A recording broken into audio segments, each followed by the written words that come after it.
lounging, son. Welcome back to the Comic Lounge. My name's Ryan.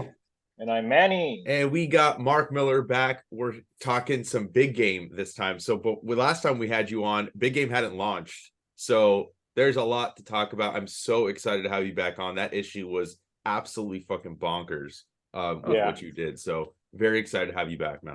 It's funny, I promised you guys I was coming back, and you didn't believe me. And I was like, as soon as this is over, I'll come back. Yeah. Look, I think I'm kind of glad almost that we waited till it was done, because I think we were going to maybe see if you'd come on after issue 1. But man, to me, it's that's how you do a crossover. You just schooled the entire comic book industry on absolutely, man, on what to do right. It's not that hard. So the trick is you give every character their moment. I mean, that's the number one thing. Because every single person that goes into a crossover is a fan of character X, right? So, if you're doing a Marvel crossover, you better make sure there's a great Wolverine moment. You better make sure there's a great Thor moment. You know what I mean? It's you build it, and it's and it's funny. I mean, it's not a formula or anything, but there's certain buttons that can be pushed. Yeah. So, I mean, for anybody that hasn't read it yet, we're going to be spoiling it. So, go pause this video and go read it. But you basically capped off this whole arc with the polar opposites of Wanted and Kick-Ass kind of coming together, being the good versus evil kind of thing. I just want to know, was that always in the back of your mind when you were writing those two? Yeah, I never thought I would be able to do it. But it was always in the back of my mind as a plan. And I didn't know when I could do it or whatever, because you have to remember, whenever Millarworld started 20 years ago next month, it was actually owned by loads of different people. So I was co-owner of every franchise, but every single one of them had a partner, and it would have been a logistical nightmare. How do you pay a guy, a co-creator, an artist who his character's only in 1/16 of the book or something, and then somebody else's character's in 1/2 of it, and then somebody who's in 1/32 of it, it had just been an absolute nightmare to get a deal together to make everybody happy. But then fate stepped in, something I didn't anticipate for 20 more years, and a big studio bought the company. So it's all owned by Netflix, and suddenly it's super easy. It was no problem. Oh, yeah, that makes complete sense. I didn't think about it from that angle. Oh, it was always my dream to do it. I mean, whenever I did Wanted, I always had it in the back of my head. I'd like to come back in the future and see where Wesley is when he's the leader of this thing. But new heroes have started to emerge. And I always knew that everything I was working on was the new heroes he was going to face at some point. But God knows if and when. So Wesley becomes so much more ruthless than his father was. And I love that line. And it's kind of early on in issue 5 where he's not just the killer, he's the butcher. Which I think made him way more terrifying as a villain. And then just getting to see Dave's arc, going all the way back to, the first Kick-Ass miniseries, and watching him, now he's older, and with the end, he finally gets what he's always wanted. And Pepe Larraz, sick, that image of Dave when he finally gets what he's always wanted, just the emotion in that was just phenomenal. I mean, that must have been a blast to write that scene. It was, but that's why you need a great artist, because if that expression hadn't been right, that scene wouldn't have landed. It's like an actor in a movie or music in a movie or whatever. You've got to feel it, and he did, because, I mean, that journey for Dave started 15 years ago in February 2008. And the idea that he comes that on that journey, from a kid reading comic books to literally being in a comic book super team, fighting alongside superheroes from another dimension. It's it's the dream. And you can't do a story again after that. That's where you take him. That's the end of Dave's story. I wanted to ask you, because one question in particular, what struck me was how seamless you were able to cross over so many different properties. Obviously some Wanted and Kick-Ass are gonna be easier. Was there one that was difficult to bring in, or did they all just sort of start seamlessly blending in? Because I mean, it just works, and I don't know how you even begun to do it, man. Honestly, there was a couple of challenges, for example, Empress is set 65 million years ago, and I was like, okay, what do I do here? Do they have a lifespan because of their alien beings? Do they have a lifespan that's different from ours? And then I was like, hang on, the Chrononauts, of course, that's going to give us access to the past. So it grew quite organically, actually. Once I started thinking, right, okay, I want these guys in here. These guys will be useful for getting these other guys over here, you know. So actually, some of it was quite fortuitous like that as well. It just came together well. The way stories are often written in your subconscious, you know. I remember when I was at school, my teacher used to say to me, if I was struggling with a maths equation or something, she would say, if you give it a couple of minutes, if it's not working, go away and come back to it in 20 minutes, do some other stuff, and your subconscious will take care of it. And she was always right, you know. It was crazy. And stories are a bit like that too. They kind of, I think they weave together in the background when we least suspect it. And that story wrote itself. I mean, in all honesty, it actually came together quite fast, which is always a good sign. Yeah, I think what I really love too is because every issue leading up to issue 5, you're just like, what the fuck? Everybody's died. Everybody's gone. And I have to say, like, obviously, like after reading 5, you're like, oh, that makes sense how he was able to just kind of like go back, everything's back again, you know? But like in my mind, I'm like, no, he's just killing everybody. And we're just like, not, this is gonna be the end of it all. And then to have it, you know, tied back with Hit Girl coming back. There was one moment I want to know, like, did you tell Pepe Larraz to kind of look at that shot of the blown out head from Hardboiled from Jeff Darrow? Did you kind of mention that to him? Because that's like I got that. Because there was 2 places I've seen that before. One of them was in The Quick and the Dead, the Sam Raimi movie. But actually before that, Frank Miller did it in Hardboiled. So like, so yeah, it was always in the back. Absolutely. I mean, yeah, anything I've ever written, I can trace back to Frank Miller or Alan Moore somewhere, you know, like these guys are my heroes. Yeah, that was an amazing visual. I mean, especially because like you think she's gone, and nope, no, she's still there, and then she gets the revenge on him. I thought that was amazing. What I loved, it's so funny that you say that, you know, that people you know, were thinking, oh my God, he's killed the nightclub, he's killed the ambassadors, all these things, right? Like Netflix paid for this big giant company filled with characters, you know. It's like Disney buying Marvel, and then Marvel just killing off all the characters. It's like we would be in court for the next 100 years if I'd done that, you know? but I love the idea that people really fell for it. Like every month people were like, oh my God, he's wiped out 3 more franchises, you know? And I was cackling a bit because it's been so long since we've seen that in comics, isn't it? That people kind of really took it seriously. People were like, this is actually happening, you know, which was great. You know, like when I was a kid, I felt that way when I read a DC comic or a Marvel comic, and I love that people tapped into that. Yeah, well, I think it's because so many, you know, death doesn't mean shit really at Marvel or DC. You know, everybody comes back. And I'm like, if the one person could do it, it would be Mark. He would just kill them recklessly because they're your characters. You don't have like somebody telling you kind of what to do. Like these are your babies, you know? So like if you wanted to just slash them all down and then maybe even reboot them or rework them, even though I know you said you wouldn't reboot another character after Nemesis. That was in the back of my mind. Like, is he just gonna restart this whole thing over again? Oh my God, no. And I do have somebody that can tell me what to do, which is the studio now, because they own it. The way Disney own Marvel, this is their babies now. So I'm like Jor-El. I fired it off on a rocket, you know, hoping for the best. So like my kids, but like but they're in good hands, you know. So I only wanted to do this once as well. Like it sounds crazy now, right? But I remember being 14.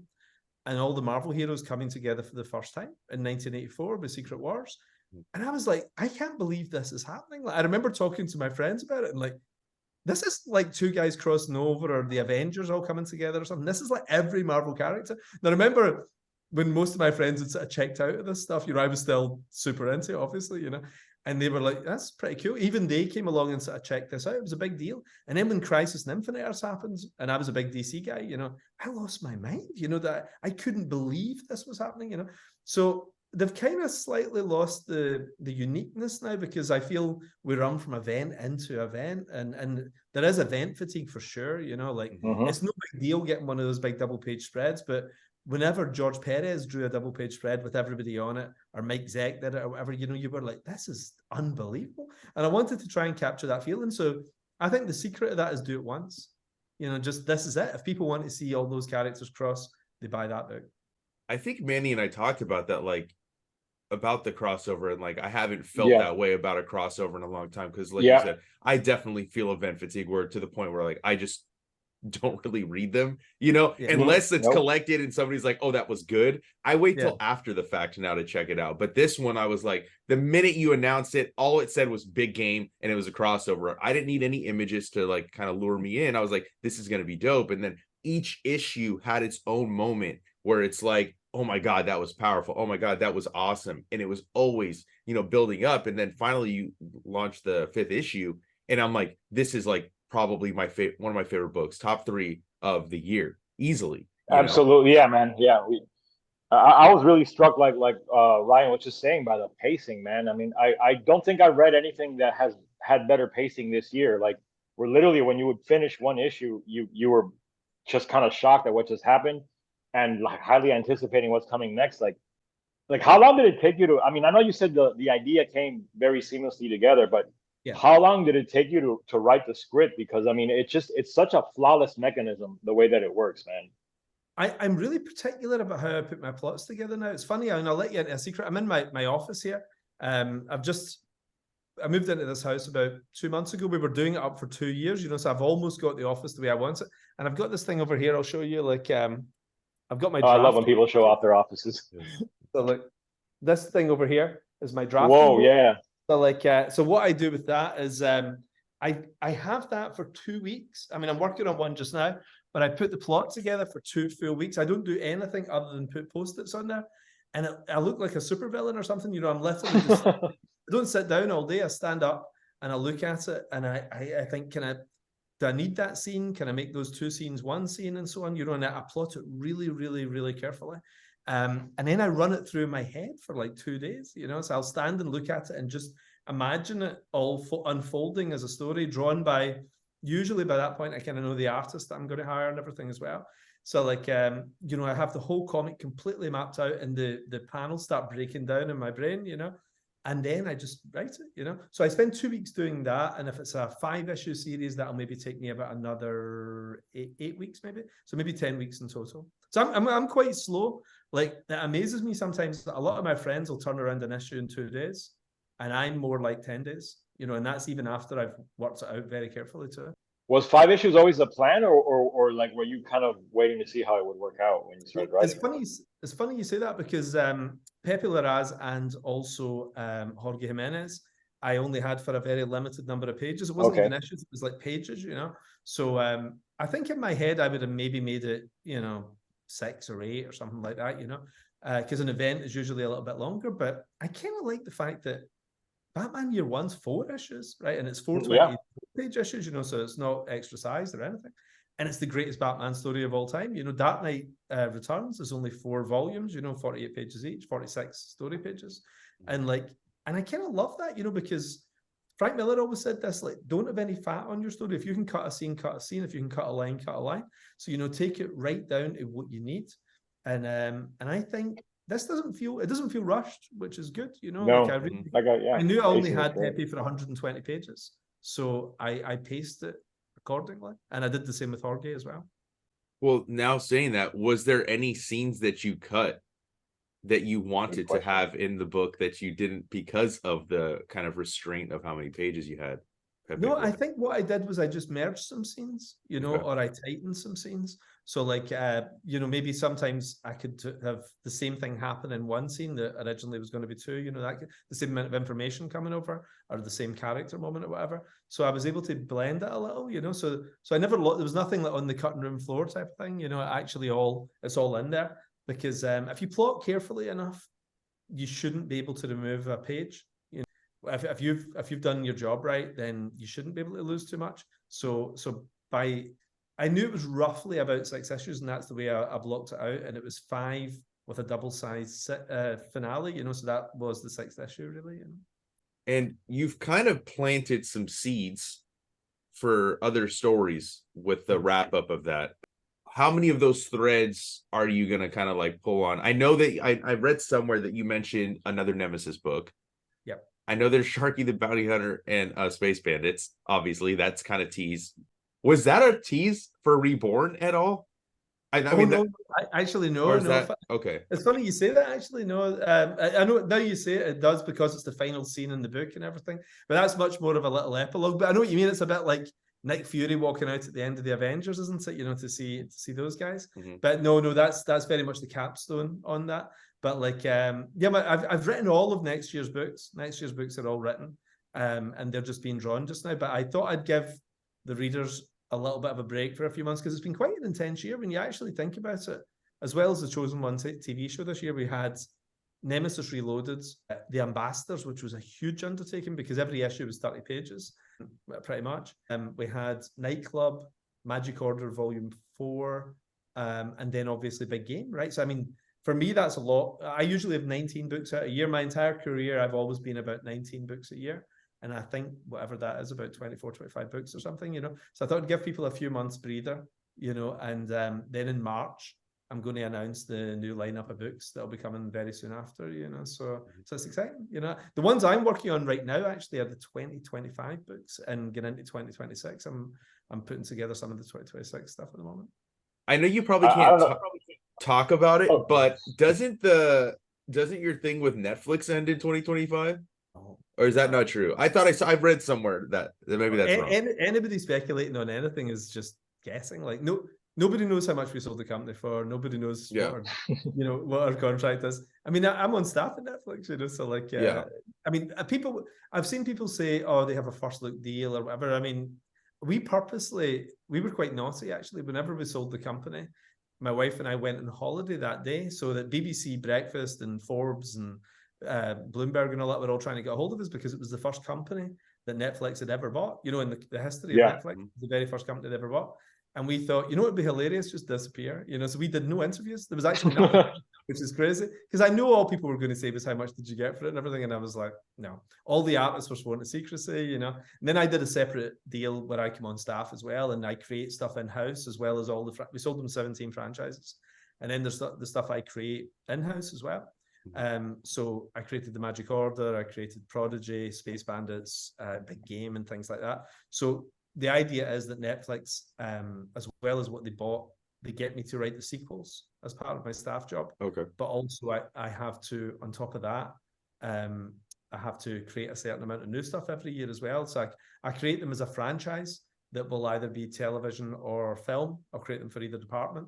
But maybe 2/3 of them I get to do as comics as well. And it's crazy because Netflix are baffled by this, right? They're like, why do you want to do them as comics? It takes you so long compared to you could just write a script, you know? Mm-hmm. And I was like, yeah, I just like doing comics, you know? Like I really enjoy it. And the great thing about Netflix is they have unlimited budget. So I can just go to any artist I want and just say, do you want to draw this? We'll give you much more money than Marvel and DC give you, you know? So, and it kind of pays for itself as well, you know? So like Netflix isn't losing any money, you know? It's great. So yes, I mean that's the ins and outs of what my contract is. But no, I'm happy on staff at Netflix. I want to do some other things too, though. Like I've already talked to the guys about doing a carve out late next year, and doing a 12-week window where I go and do one of my fanboy things because I really do miss that. I'll either do a big Marvel project or I'll do a big DC project, most likely a Superman one. Like I was in the sea in Dubai last year. Weirdly, I was out swimming, literally just in the middle of nowhere. And I jumped out of a boat and like I was actually just thinking about Superman weirdly, and a whole story came to me while I was in the water, like not even when I was in the boat jumping in or whatever, while I was in the water, and I climbed back into the boat and I said to my wife, I've got an entire Superman story. I need to write this. I actually have to do it, you know? And the Netflix guys are like, why on earth would you want to go and do a Superman for 12 weeks? But I get into this because I love this stuff, you know? So, I mean, it's the only DC project I'll do in the next 10 years, you know? But I absolutely adore the character. I've got a great story for it. I need to get it out there. It's like being pregnant, you know? I mean, look, I know that I love your Millarworld stuff. Don't get me wrong. I would love to see something from you again, like from Marvel and DC. Because, like, to me, it's like, I was talking about with my friend, like, you just, and this is not a knock on any of the talent at the companies, but like, you don't see that same level of like energy with like the top talent, right? Like in my opinion, the top talent of the industry, like it's just not there anymore. I remember like when you were there and like and Bendis and like there was all this like buzz around the entire companies and it was like this battle of who could sign the exclusive for all the creators. That doesn't happen anymore. You know, you'd be buzz at the comic shops. You'd be talking about it. Like I really don't see that kind of chatter anymore, man. It's try not to use the word, but it's sad. Yeah. It is. But I mean, I put a tweet up about this. I love poking the bear. I love to throw a grenade into Yeah. Twitter. And I love when you do it. know, Yeah. Same. but I've been into this since I was 5, right? I mean, I love Yeah. this stuff. So I can't help thinking about it. Like we'll be thinking about, oh, who'd be a fantastic assistant director on this project and all that. And I'm thinking, what comic books need? My mind's always somewhere else. I'm always thinking about comics, and like I'm obsessed with the idea. What the industry really needs right now is a very strong DC and an even stronger Marvel. Is so important. And people are kidding themselves, right? And I say this as a guy who works in the independent scene technically, Mhm. So I'm one of the culprits as well, But a healthy direct market comes from a healthy Marvel and DC, and you only have to look back historically over decades, and what you see is indie books do well when Marvel and DC are doing well, specifically Marvel, because people only come into comic book stores really when Marvel. I mean, occasionally you'll get a Walking Dead, people coming for the books. Occasionally you get a Saga, but these things are very few and far between, and they're very limited. They don't last a long time. Even going back to the Image guys, they were gigantic for 10 months, 15 months or whatever, those books. But by the time you get around to 95, 96, the excitement is dissipated on these things. So month in, month out, the money is made for the comic stores by a strong X-Men line, by a strong Batman line, by a strong bunch of Spider-Man books. And if you don't have the big creators on those things, it dips. And everybody hates to hear this, right? But even a big creator, a huge creator working in the independent scene will sell a half or less, maybe a third, of their creator-owned book than they will if they work on X-Men or Spider-Man. Now that can make you more money. You can actually do very well out of this. You can actually get your foreign rights, you get your trades. You get $1 per copy roughly. The creative team gets $1 per copy, so you can do pretty well out of it. And then of course when you sell it as a movie or a television show or whatever, but the retailer, instead of that big name pro, is instead of doing this number, they're doing a third of what they could be doing for that retailer, and that's not just one pro, that's everybody right now. Like nearly all the big pros are out of Marvel and DC, and they're doing stuff that's selling a half or a third or less than what they would do at Marvel or DC. And I honestly think we need to go back. Everybody needs to go back and do 1 or 2 projects. Amazing if you can do more. I mean, if we got 5 years of brilliant X-Men books or 5 years of amazing Batman or Spider-Man books or something, it would be fantastic. But it's hard because they've got no money, and you make a lot more money elsewhere. Like Hollywood is the big culprit, really.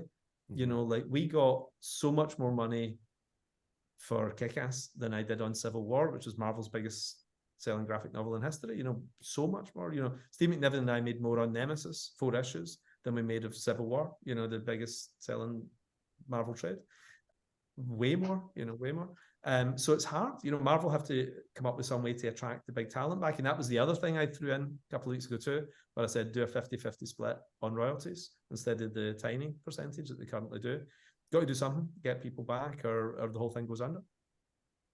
Yeah, I mean, I like Eddie said, I love when you throw those little, Yeah. those little I like love little it. Great. little great. I love it, yeah, because it's all over all the comic book news websites too, But no, I totally agree. Really like, angry.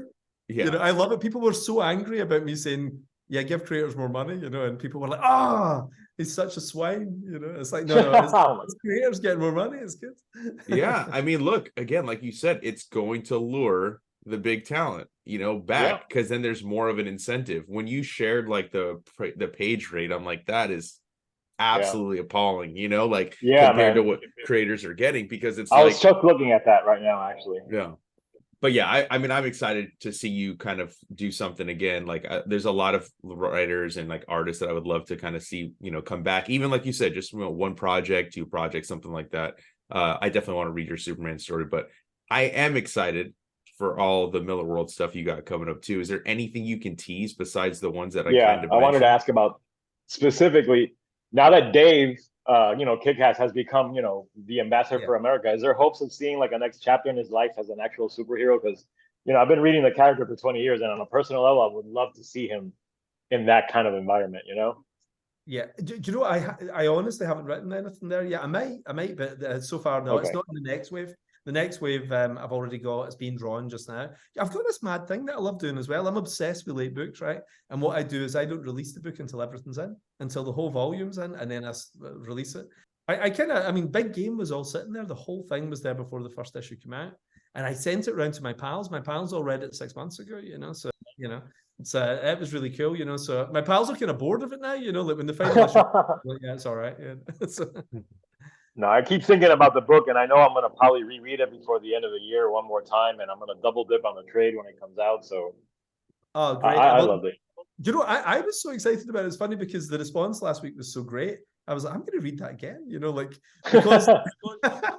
because everybody seemed to be enjoying it, and I was like, yeah, maybe it is pretty good, And I picked it up and sat and read it one morning, and I really enjoyed it. It was good. It's quite nice, The nicest feeling in the world as a creator is to do something everybody likes and you're personally happy with, and it only happens now and then, There's only a few books in my entire career that I wouldn't change anything in it, like Magic Order, things like that, Superman Red Sun, just some things I'm really happy with. And it's one of them. I think this has turned out good. Yeah. I'd love to do I'll never do it, but I'd love to do a DC crossover at some point because I've done the big Marvel one, I've done the big indie one, and there's a part of like, I'd love to. I mean, I don't have time, but there's already, I've got a pang. I want it on my shelves up there with all my other stuff. To me, Big Game is in the pantheon of like the greatest crossovers now. I mean, you mentioned Secret Wars, you mentioned Crisis, like. I would lump Big Game in on that list right after this, man. Thank you, thanks. That's yeah. Because I mean, Crisis. I remember that was me at my weirdest. I think when Crisis was out, I was 15, right, and I was so obsessed with it. I remember getting in the shop all the time, right. And it didn't even make chronological sense, right. I was going into the shop like every 3 days or something, saying, "Is the next issue out?" And the guy snaps at me one time and he said, "It's a bloody monthly, not a weekly," and he was losing I think I probably did a lot of similar stuff when I was a kid. There's no concept of time when you're younger. You're just like, okay, is it ready now? Like, can we read the next part? Yeah, so I'm very excited. Just a couple more quick questions. One, is there a new property you're working on? Because I know you said you do a new one a year or something. And then if you could just kind of talk about your idea for your podcast in terms of like bringing other talent, other YouTubers, stuff like that, and kind of where that idea came from. Well, I've been doing this Millar Time podcast for about 10 months maybe, and my plan was to do it weekly, right? But real life just gets in the way, and I never get a chance. But I love doing it. I mean, it's so fun. I always plan to do 45 minutes, and I do 2 hours because it's my pals. I'm getting a chance. It's either my pals or my heroes, that I'm talking to. So it's amazing, But what I want to do, I mean, theoretically, I'm going to try and do 2 or 3 a month, and once a month do a group thing, like a live stream. I really enjoy live streams, and get a pro, a YouTuber, a retailer, and a fan. Just like mix it up a little bit, and maybe over time it'll start to find a sort of core group who I go back to, returning visitors and everything. But just try it out and just get a chat going because. The guys I love talking to is retailers, right? I mean, my wife hates this. She hates this. Every time we go on holiday somewhere, like I'll be like, we need to find the comic shop. And she's like, we're here to get away from comic books. And I was like, no, we need to go. And then I'll go and I'll track down the retailer. I'll be like, hey, who's the manager in here and everything? And I'll just ask them millions of questions. I'll say, what are you selling of this? What were you selling of this 2 years ago? What were you selling of this 5 years ago? And the guys kind of love it. They'll get into their computer and go and check everything out and everything. And I'm just obsessed with all that stuff. So, the guys who never lie and they have no agenda is the retailers, because they're on the front lines, right? And they can tell you, people are hating this. They can tell you what this afternoon's thoughts were, The internet kind of lies, all those shell websites and everything, the news sites, they've got their own weird agendas and everything. But like if you actually talk to a retailer, he'll say, man, I'm really struggling. If right now they're saying if it wasn't for the Funko Pops and the back issues, we'd be closed, and I think whenever things are weird in comics just now, I'm unbelievably lucky and I appreciate it, but a lot of my friends tell me, especially at Marvel and DC and so on, and they're really struggling, and the indie scene then struggles as a result. But I think you have to recognize a problem before you can solve a problem. And the guys, I think you can tell you what to do in a lot of ways as the retailers, because they know why people are canceling their orders. I mean, a lot of books, when I've talked to guys, they'll tell me they're doing half of what they were doing on big titles a couple of years ago, some even a third, you know, which blows my mind. It's absolutely crazy. They said most of them drops are between 30 and 60%, which is absolutely, sorry, most of the drops have taken them to 30 to 60% of what they were selling 2 or 3 years ago. That's a lot, which is crazy. It is crazy. So yeah, I don't know. I want everybody to actually have a civilized dialogue, though, because I think we almost need, you know, like in Oppenheimer, where everybody heads off and they have that big summit, you know. I think there needs to be something like that, where there's a Marvel DC treaty, you know, like Reagan and Gorbachev coming together and just be like, okay, here's how we fix it. Yeah, everybody, I love that idea. Nuts about this. Retailers, like you said, are the lifeblood, man, and nobody ever really talks to them. You know, you occasionally see something on like the Comics Journal. They have like a column that comes out maybe once a month, but that's, you really don't see it, and they know what's going on in a way that the big companies might not even know. It blows my mind. I mean, DC used to years ago be great with retailers. I don't know what they're like now, but I remember they used to actually fly retailers in, and there was conferences and everything, you know, because they understood. But I think there's just less money around now, you know, like that's the trouble sometimes when it's owned by a big corporation, isn't it? You know, that the comics maybe just become a small part of it that's less important. That's certainly that's what happened to Marvel, really. Yeah. No, I love that, though. I mean, because getting the different perspectives from, you know, fan, YouTuber, creator, retailer, poster, all that stuff is like, you're going to get different perspectives on that stuff. So to come together and have that kind of dialogue, I think is very interesting. Yeah, because at the end of the day, we all love comics, you know, and that's really what it should all be about, is the love that we all have for this medium. Absolutely. I mean, I love you guys. You know, I listen to all the ones that are the banned sites as well. You know, the ones that on comics Twitter, you know, people are, oh, you can't listen to those guys. The reason those guys are harsh, right, is because they love comics and they don't like to see them in this state, you know. And sometimes people you disagree with can also be correct as well, you know. So yeah, good point, man. I really love I love the comics YouTube scene. I think it's absolutely brilliant, and I don't see it as toxic. I see it as passionate, you know. So like I want to, you know, I love that people have got these opinions and solutions and everything, and you know that's the only way you fix them, you know. Yeah, I totally agree. I'm excited to see that kind of form up. I'm excited for all the stuff that's going to come out of Big Game, because that easily top pick for 2023, hands down. Yeah, I'm delighted. Honestly, I'm so pleased you guys enjoyed it. You know, like because I think I've given it a hell of a build up in 20 years. I mean, it's 20 years of my life, right? When you think about it. Yeah. Like I was doing Ultimate X-Men and the Ultimates when I started writing the Millarworld books. So I mean, that's a big chunk of my life. You know, like my life's completely changed in those 20 years. You know. And if the idea of the book that kind of caps it, you know, this a big thing that's all been building towards, if that had sucked, that would have been so disappointing. So like, well, it most certainly did not. Yeah. I'm relieved that everybody liked it. That's the big one. Yeah, it was phenomenal. We had a blast reading it. We're so happy you were able to come back and chat some comics with us. And I'll speak for Manny too. We'd love to have you back on again sometime and talk comics. Yeah, anytime. And hopefully you'll come on my live stream. Yes, we would love. We would love to. Yeah, we would love to. That'd be great. I need some Americans. I need some. Okay, yeah, sure. Yeah, we're here for it, man. And we're on polar opposite coast too. So you get the East Coast with me, and you got the West Coast with Ryan. So got them all covered. You know? Yeah. And listen, can I make a couple of comics recommendations for people as well? Yes, please. We'd love. Yes, please. Yeah. I've ran through Philip K. Johnson's Superman run. You know, which I've really enjoyed. I was a bit behind on it. Caught up with it, absolutely fantastic, loved it. Jeremy Slater's Flash run, which I finished as well, which is great. I'm loving his Green Lantern. His Green Lantern is absolutely brilliant. And Spider-Man is actually very good just now as well. You know, like I'm enjoying Spider-Man. I've been reading it. I'm really enjoying it. I think it's really good.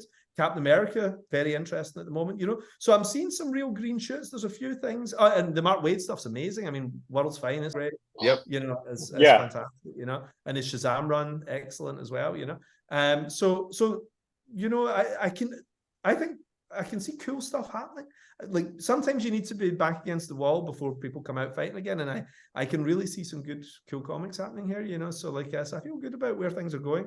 You know? Mm-hmm. Well, thank you for the Rex. Every single thing you recommended too, I'm reading. So I'm glad that we have the same reading taste. And everybody that's listening, watching, go pick up Big Game. Go pick up those Rex that Mark just said. And we so glad to have you on again. And the trade drops in December, right, Mark? Yes, it's actually the 20th anniversary of Millarworld. The trade drops, you know. That's awesome. Okay, all right, cool. Well, we'd love talking with you and can't wait to do it again soon. You too. All the best, guys. See you later. All right, thanks, Mark. Yeah.